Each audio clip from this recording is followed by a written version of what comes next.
So this is the simulation of the Earth via the open source software that the museum currently has out there on the web for all to play with.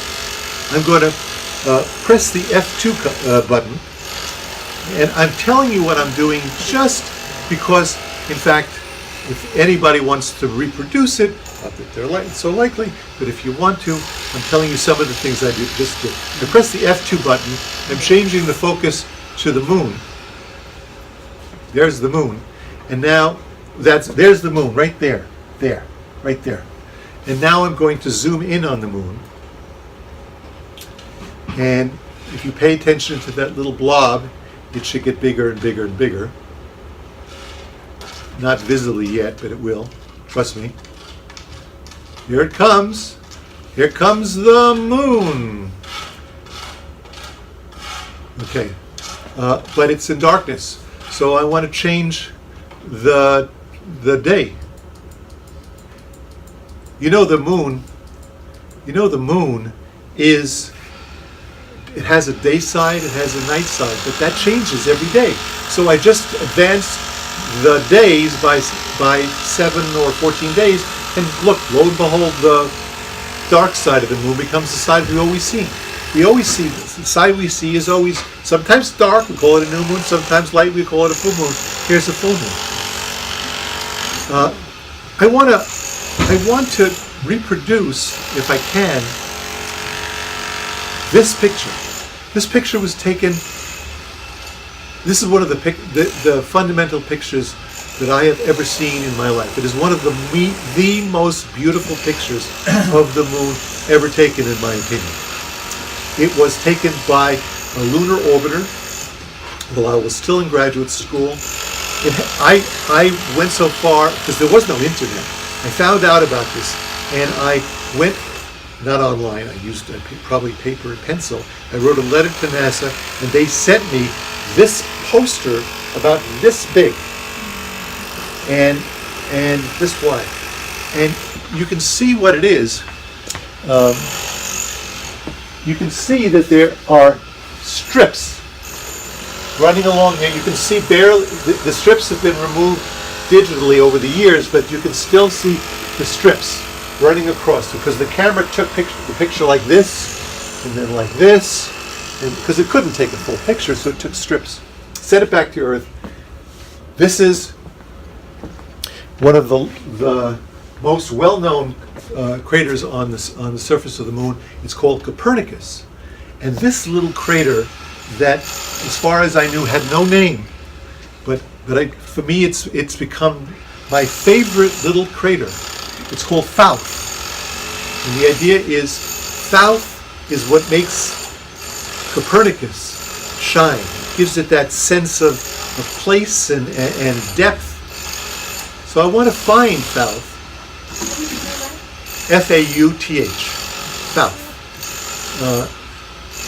I want to find Fouth on our digital moon. And the first thing I need to do is find Copernicus. And you'd think that would be easy for someone like me because I'm an astronomer, but you're wrong. It's hard. I always get it wrong because I can't find Copernicus to save my life. So I'm looking.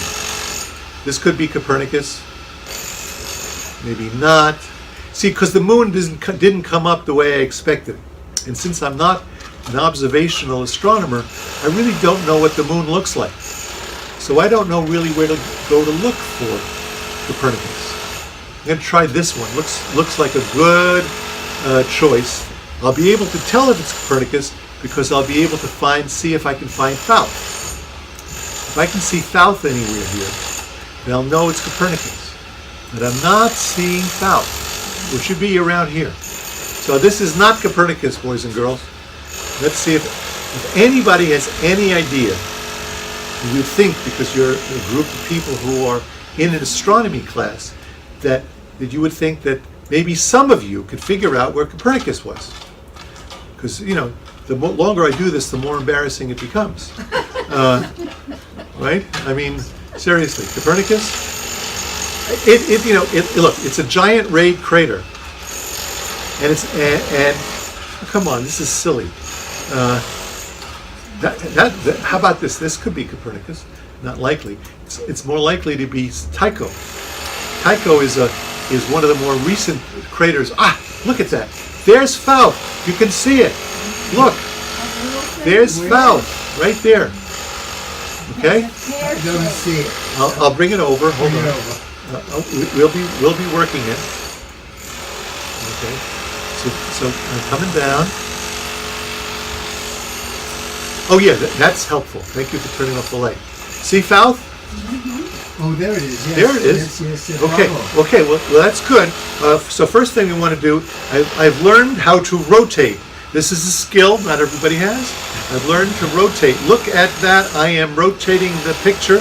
This is a not easily acquired skill. Okay.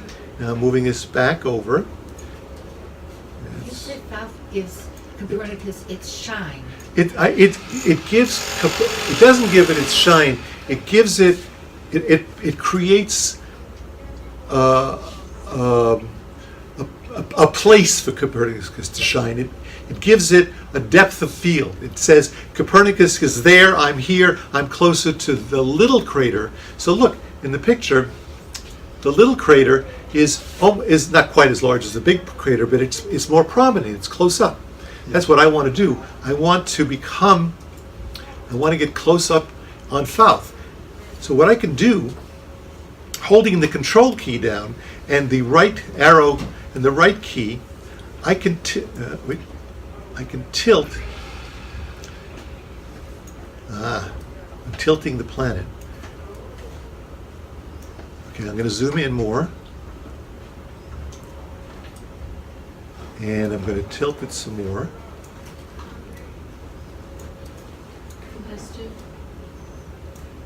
If you Googled it, might someone have done that before and it would just come up? If I Googled it by someone who did it before, it would just come up? Yes. First of all, I've been practicing this for a week. Okay? I've been practicing this, okay? So the fact that I'm screwing it up has everything to do with me and nothing to do with the fact that there are people who told me how to do this. Except that my choice of viewing Falk is my choice. Because I have a thing about Falk. So I'm coming in. Ah, there you go. Falk is like an upside down snowman without a carrot nose. Yes. It looks like a pear to me.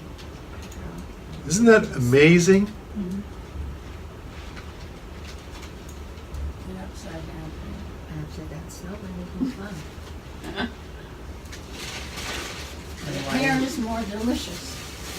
Well, we almost have your photograph. Right. Terrific. Right? Right? Now, one of the things that you can do with stuff like this, because you can get down deeper. You can actually get down deeper. You can get down so deep that you can literally fly among the mountains that the Apollo astronauts walked among.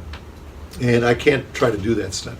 But you can actually put yourself at the level of the moon, because if you get the right data with the right resolution, you can literally see what they saw, and the pictures that they saw standing on the ground are pictures that you can take using this lunar orbiter data. So this is, I just love this. Okay, so we did it. Yeah, Let's see if we can do something. There's another one let's see if we can do that one. Why is it that crater Falk has what you can see on walls, and the other crater, Copernicus, seems to be much flatter, like an egg that's been fried, rather than having deep crater walls? Why is Falk seeming deeper? That's a good question that I really don't know the answer. This is a fairly young crater. I have a feeling this is even younger. What happens over time is the micrometeorites that are constantly pulverizing the surface of the moon and making it like sand. Those micrometeorites are constantly pulverizing any crater, smoothing out the walls, and the longer it's here, the more millions of years it's here, the more it gets smoothed out. So that may or may not explain what you're talking about. Falk is still very clear, very distinguished, very distinct crater wall. Yeah, I don't know more than that. I can't. The answer is in terms of size of meteorite, in terms of age, in terms of those two things. You can see that this has rays coming off of it in all directions. That is the phenomenon that is a result of the original impact. Those rays are still visible hundreds of millions of years after this occurred. The rays are still visible, whereas other craters, like this one, doesn't have rays because it's older. Spout doesn't have rays.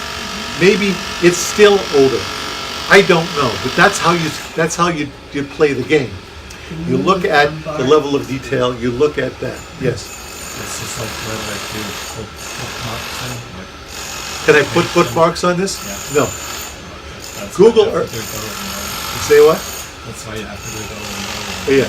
Google Earth, I can put bookmarks. I can't do this, and you can do stuff like this with Google Earth. Yes. The next thing I want to do with the moon. Okay, so we found that. Can we find a crater called?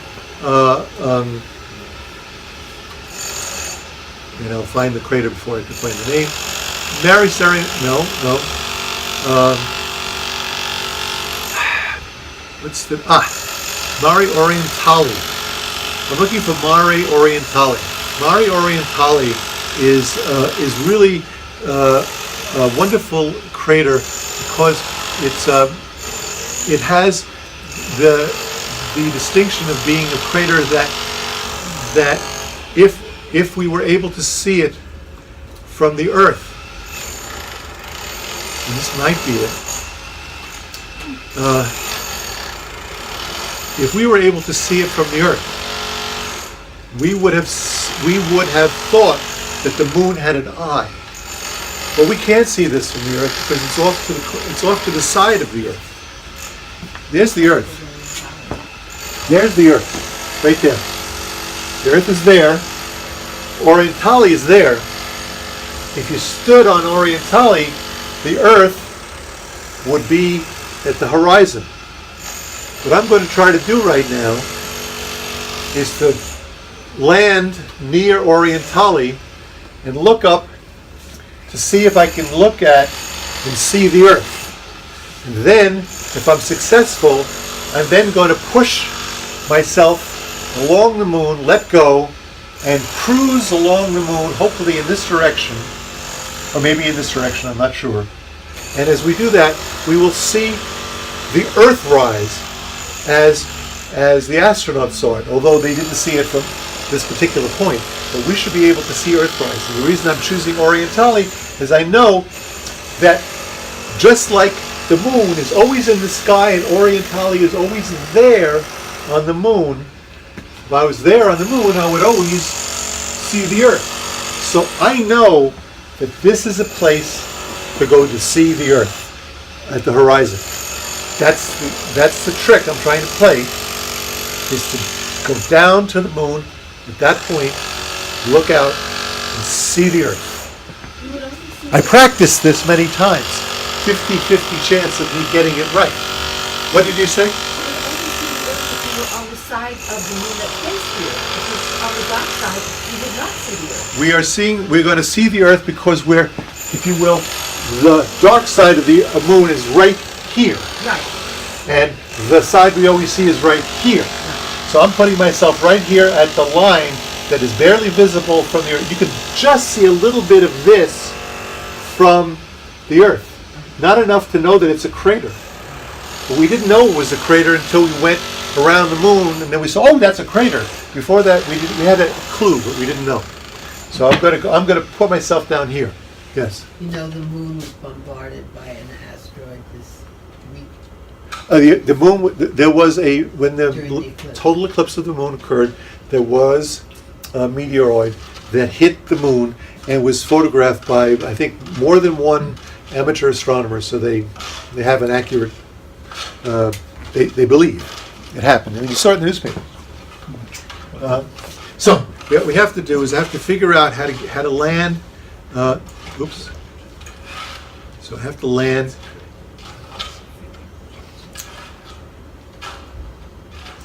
want to land right about there.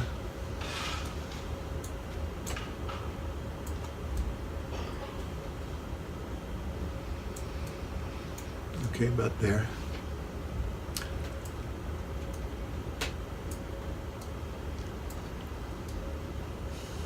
Okay.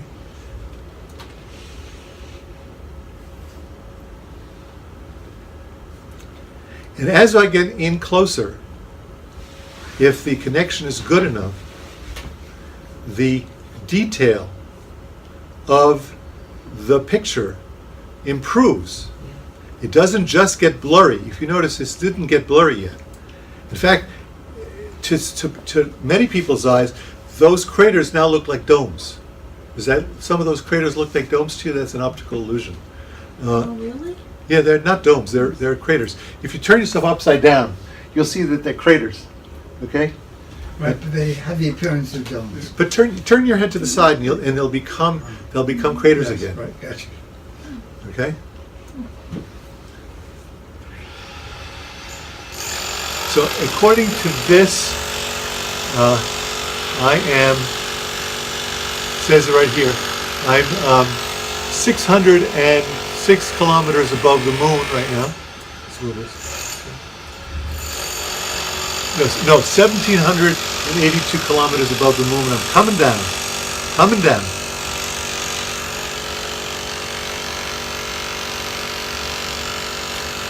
Okay, maybe we're at a point where we can now shift our point of view.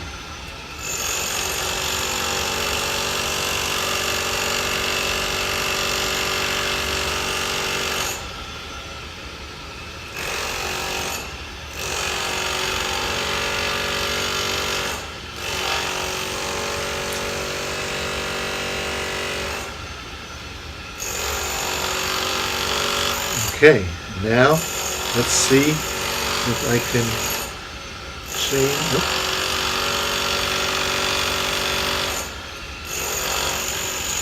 Because I don't know where the Earth is, you see? I told you where I thought it was going to be, but I don't know. But in the meantime, notice I am giving you a tour of the crater walls of Mare Orientale. Let's see if I can. Where's the Earth? Let's see if I can see it. Where's the Earth? Come on.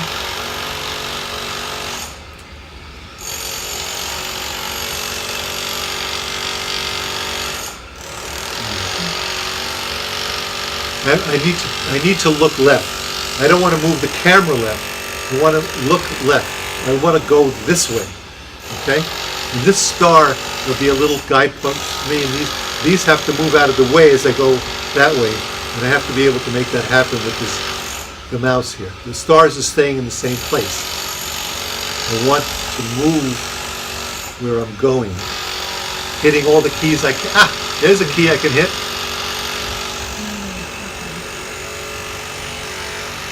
Earth should be somewhere around here, I thought. Let's go up. Let's pull back further and see what happens. There's the Earth. Ah, that line tells me if I go far enough, I'll find the Earth. Let me go that way.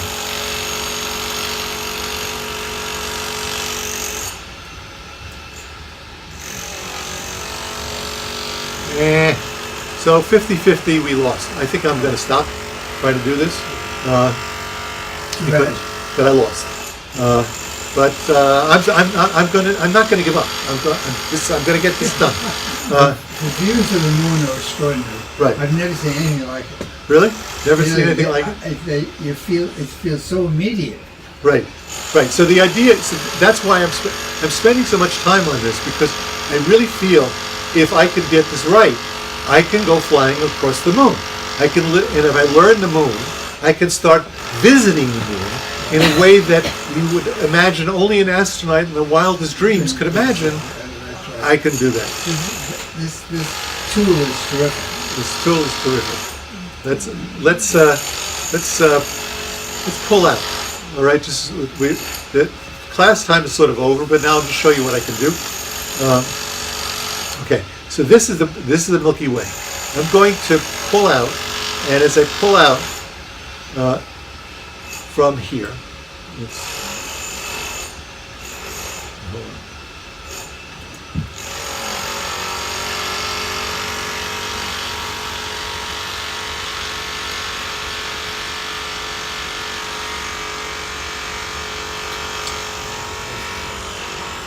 So I'm pulling out, I believe, these are orbits of the planets. I think the orbit of the moon has just had passed behind us, and we're now seeing other orbits. Well, that line is contradictory. It's the line that seems to be less visible and it means like a parenthetical. Say that louder, please. That line, the pink line. This pink line? That pink line is a line of Mars. Okay? And it is the orbit of Mars. And we're pulling out. And I want to give the planets their normal orientation, which is circular orbits, but I'm not doing that very well because of the fact that I was screwing around with the moon, and so everything's out of place. And there's no way of setting it back in place except to turn it off and turn it on again, and it's what I'm doing. It just takes a little while to start it up again, but it doesn't take that long. This is my new computer. The computer I usually use in this class is 10 years old. This one is 1 year old, so I couldn't do this on my old computer. Did you have a question? Yes. Sort of. You showed you started showing the orbits of the other planets. Here's my question. The moon goes around the Earth. The planets go around the sun. The sun and the whole solar system go around the galaxy. Yes, no? Yeah, the moon. I mean the sun. The moon goes around the sun. The sun goes around. The Earth goes around. The moon goes around the Earth. The Earth goes around the sun. The sun goes around the galaxy. Yes. You speak a little louder. There's Does some. it go around the galaxy in the same path the way we predict the moon goes around? That's a little hard for me to hear you. Does it come back to the same point? If you're asking whether the sun goes around the galaxy and comes back to the same point, which is what I heard you say, Yes. the answer is no. It doesn't come back to the same point because the galaxy is filled with billions of stars, and they all have something to say about where the sun is going next. So while the sun does go around more or less in a circle around the center of the galaxy, by no means does it come back to where it started. But this is what I was trying to do, is to show you this. I would point out, so this is the orbit of the 9 planets, 8 planets. And as we pull out, nothing much is going to happen. So in order to give you something to hold on to, I'm going to turn on some constellations. Pluto is an escaped moon. Pluto is not an escaped moon. But Pluto is a dwarf planet. Pluto so is why don't we consider it one of the planets anymore? no, Circumnavigating. because Pluto has a lot of competition. Pluto has a lot of competition. To be considered a planet that is in our solar system. Yeah, instead of doing this, because that's more, I'm not going to do this. I'm going to turn that off and do this instead. But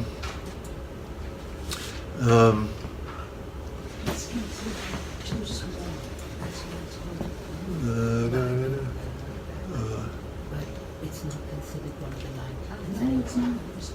It was kicked out. The reason I'm going to answer that question instead of doing what I was about to do, which is going to take some time and not get very deep and dirty. This will get a little deeper and a little dirty a lot faster. This is a software called. Oh, by the way, the attendance sheet. Attendance sheet. The elusive attendance sheet.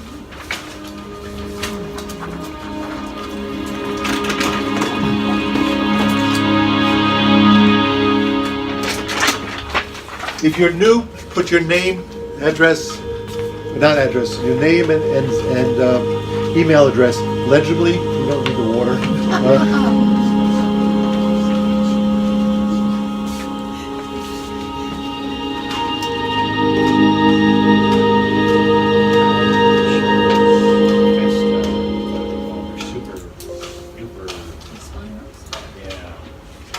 So this is our solar system. Yes, this is our solar system, and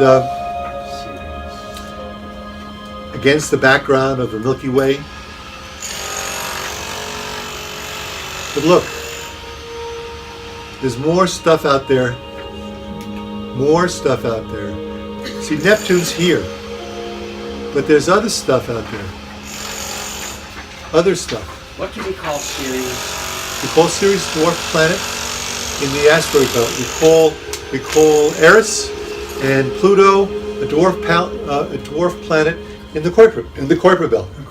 Right. So there are, if after you do 8 planets, and you want to think of Pluto as a 9th planet, where then you have to add in Eris and Makemake and Oricus and this one and that one, and I will show you more than that.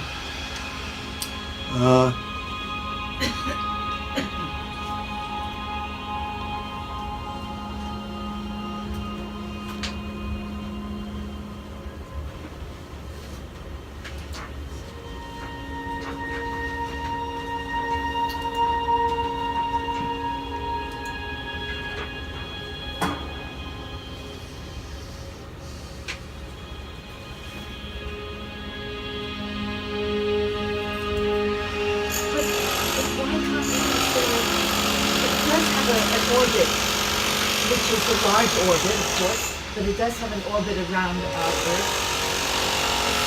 What has an orbit around our Earth? Pluto has an orbit around the Sun. I'm sorry, yes, around the Sun. So, Pluto has an orbit around the Sun. right. Right. So you want to give Pluto special designation, right? No. Well, because if you do, what about those? Okay. Those are also dwarf planets. Okay, actually, some of them are just candidates. They're about, in general, they're about somewhere, they're in the neighborhood of 300 to 500 miles in diameter. Pluto's more like 2,000 miles in diameter. These, if you want to get crazy and give status back to Pluto, you got to give some status to these. That's crazy. Let's stop now and call them dwarfs, and then we can continue our merry way. But we don't want to elevate Pluto back again, because for certain there are planets that are bigger than Pluto. And when we do discover a new planet, and we may, people talking about it all the time, at the idea that the time frame of maybe 10 years, people think that we're going to find another planet that is as big as Earth, or even bigger, and when that happens, all hell is going to break loose in the newspapers, because they're going to go, is it a planet? Is it a dwarf planet? It's larger than the Earth. Can we call it a dwarf planet? What should we call it? And that'll make everything crazy. So until that time, when we don't have to answer that question, a planet that's larger than the Earth out here, we can go our merry way and call those dwarfs not deserving to be planets. Yes. I can't hear you. Can you get closer this time? I'll come closer. I can't hear you.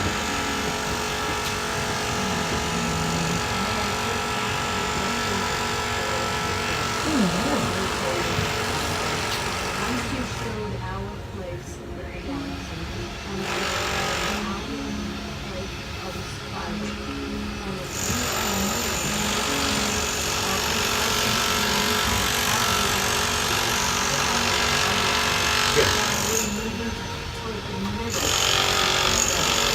Okay. So the question, it's amazing how loud it is over there.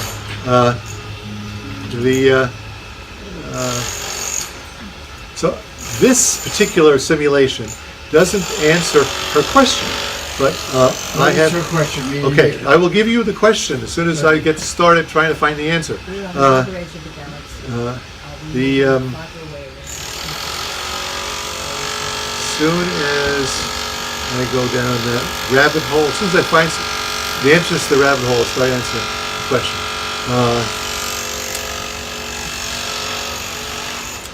Okay.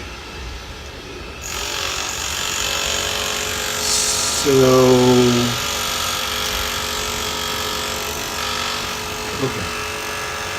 Question is, does the sun, what is, essentially amounts to what is the sun's orbit around the galaxy? I think that's a fair representation. Barbara, is that the fair representation? What is the sun's orbit around the galaxy? Is that a condensation of what you said?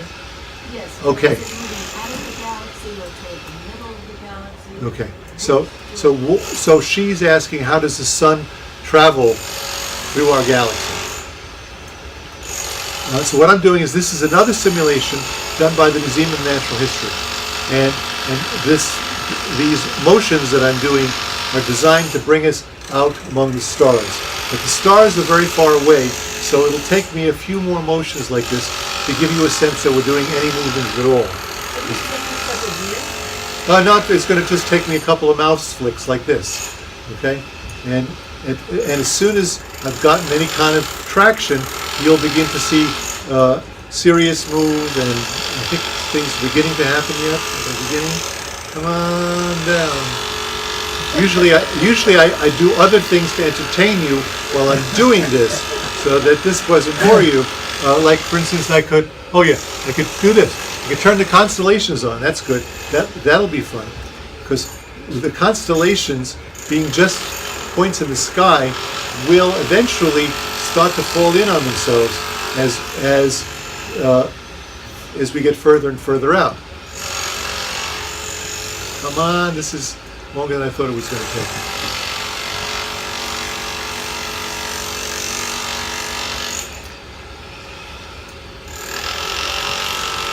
The problem with this particular simulation is it doesn't let me know where I am unless I do something weird, which maybe I need to do right now. Okay, that's weird. Okay, that's something.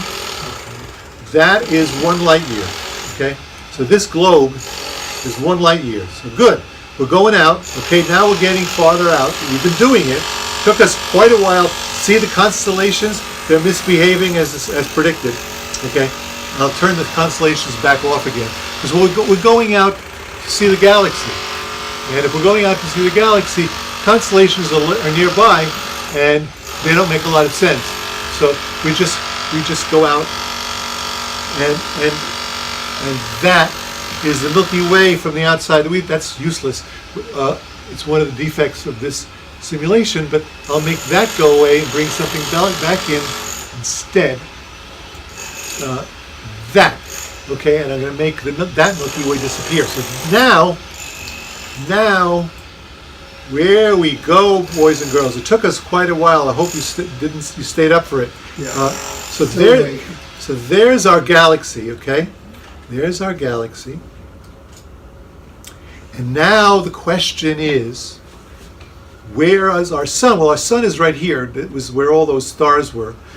I kind of remember, but here's the answer to your question. Are you prepared? There is the answer to your question. As we pull out. Her question was whether or not the planets were spinning toward the center or away. The question may have been, were the planets spinning toward the center or away? But the answer to her question is, that's the orbit of our sun, past and future, around the galaxy, taking with it the Earth and the Moon. So that's also the orbit of where the Moon is going around the galaxy, where the Earth is going around the galaxy, where the Sun is going around the galaxy. That is the path of our sun, and other paths are shown in different colors. Is it moving out into space? It's moving around the galaxy. It's rotating. It's It's revolving. Revolving, right?